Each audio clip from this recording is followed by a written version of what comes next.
students. Today we are going to study the water supply scheme and the water treatment units. So due to COVID-19 there is some issue to make a visit to a particular water treatment plant, but uh, today we are going to study a particular water treatment plant with the help of virtual visit. So before that, first we have to discuss some of the point in water supply scheme. So as we observe the various components of water supply scheme, the first component is sources of water. So while we construct any particular water treatment plant or any type of water supply scheme, the main factor in water supply scheme is the availability of source. So while we consider the availability of source, these sources may be a surface water or maybe a underground water sources.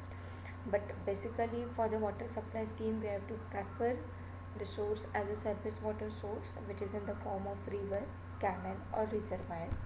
So second uh, component, that is intake structure. So to supply the water from reservoir or particular river to the treatment plant, for that purpose we have to construct the intake structure. Now this intake structure constructed across the river or across the any water source.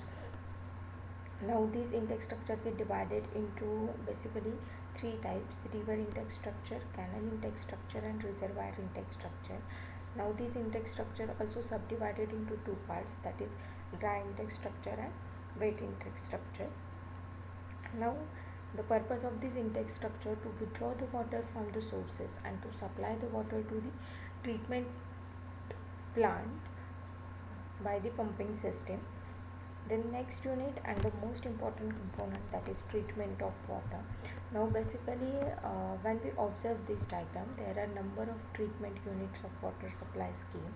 So firstly if we observe, this is intake pipe and water will be withdraw from leg. So these water will be conveyed from intake structure to the water treatment plant by the pumping network. Okay. Now the first unit in the water supply scheme basically, that is aeration. But here when we observe, there is a first unit is pre-chlorination. Now basically when the water quality is very impaired, in that case we have to provide the double chlorination system. Now this double chlorination system means we have to provide the chlorination twicely. First before the coagulation flocculation time after the aeration, and secondly after the filtration unit. So this is like a pre-chlorination, and when we provide the chlorination after the filtration, this is the post-chlorination. And when these two chlorination units are provided in a particular water treatment plant, then it is known as the double chlorination. Now next, the chlorine will be added when the chlorine will be added in the system, so after that water will be provided to the next unit, that is coagulation and flocculation. But before coagulation we must add some coagulant in the water supply scheme. So here chemical coagulants are given, where basically we have to use the coagulant as a alum. So this alum will be added as a coagulant in water in a particular doses. So basically when the water quality is very impaired, in that case only this coagulant will be added, otherwise there is no need to add the coagulant. So after addition of the coagulant, this water gets supplied to the flocculation, where the particular flocculators are given, which is used to properly mix that coagulant with the water and form a flock. Now flock is the gelatinous material which covered the impurities, and to make the impurities become heavy,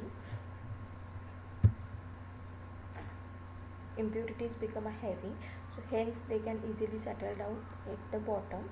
So after the addition of the coagulants, these coagulants get properly mixed with the water by the help of flocculator, and this process is known as the flocculation process.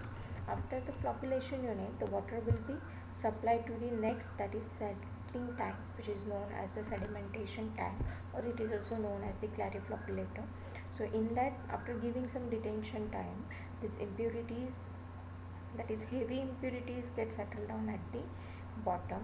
Now whatever the remaining impurities, it is supplied to the next unit. Whatever the impurities get settled down at the bottom, these impurities get removed by the pumping system as well as the scrappers which is provided in the settling tank. Now after the settling unit, next unit is filtration. Obviously, as a name indicates, filtration, so there is a filter media. So here sand and gravel are the filter media, which is act as the filter beds of filtration system. Now this circular portion are nothing but the strainers. So water will be percolated through this bed and finally collected to the strainers. So like this, whatever the impurity remains in the water, it gets settled down on the beds of sand or gravel, and the clear water will be percolated through the strainer. Now the next unit, that is the post chlorination. As I told you, that is there are two chlorination parts, pre chlorination and post chlorination. So here also again the chlorine will be added, chlorine which is act as a disinfectant, and when we add such a disinfectant in the water, so which is known as the process of disinfection. So here whatever the bacteria are present in the water, uh, they will be removed by the process of chlorination. Then after the chlorination, this is the high lift pump well. Now obviously we have to provide the pumping system or pumping house to lift the water from ground to the particular height. Now we have to store this water into elevated water storage tower. So from ground level to elevated service reservoir, this water to be left. For that purpose we have to provide the pumping system, and finally through this ESR, through this elevated service reservoir, this water to be distributed to the in various areas of the city. Or now this distribution system, either gravity system or the pumping system.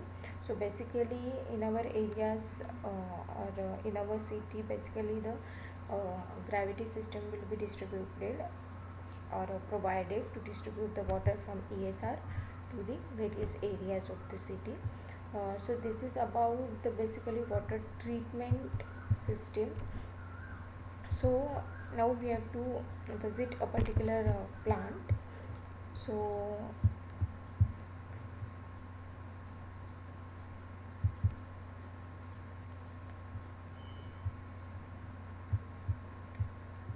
just a minute.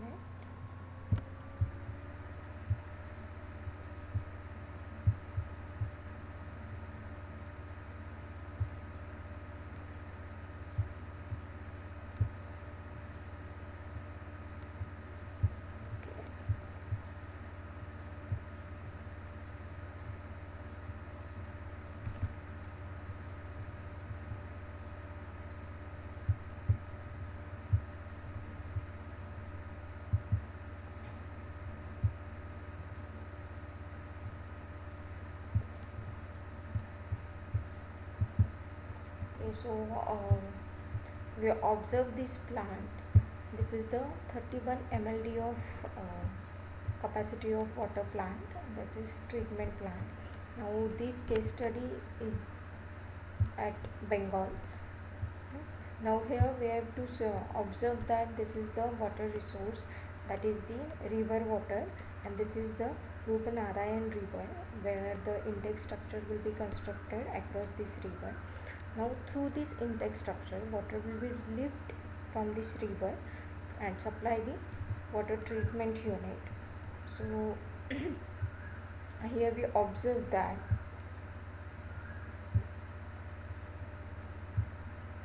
okay, this is the pumping system, this is automatic pumping system are there. So these pumps lift the water, there is a motor capacity is given, and all other detailings are given in this video. So through this system the water will be withdraw from this reservoir, or withdraw from this river and supply to the water treatment unit.